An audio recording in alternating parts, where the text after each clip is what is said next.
Stop and smell the roses when you can. Stop and smell the roses. You gotta stop and smell the roses.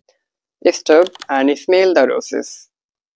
শব্দটা অনেক চেনা চেনা লাগতেছে, তাই না? কিন্তু এটার অর্থ আসলে কি? যার অর্থ স্বাভাবিকভাবে দাঁড়ায় যে গোলাপ ফুলের সুগন্ধ নেওয়া, ঠিক কিনা?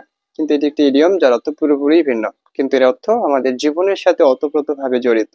তাহলে এটার অর্থ কি, তাই না? এর অর্থ হলো আমাদের কর্মময় জীবনের ব্যস্ততা, আমাদের কর্মময় জীবনের যে দৌড়ঝাঁপ, সবকিছু থেকে একটু বিরতি নিয়ে আমাদের জীবনের যে ছোট ছোট বিষয়গুলো থাকে সেগুলো উপভোগ করা। এটা বোঝানোর ক্ষেত্রে আমরা ব্যবহার করতে পারি to stop and smell the roses. চলো একটা আমরা উদাহরণ দেখি।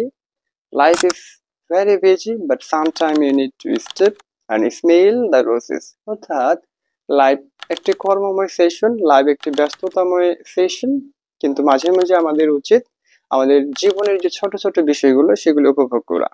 So my dear friend, if you wanna get this kind of informative video to grow your vocab, then you can follow me for more videos.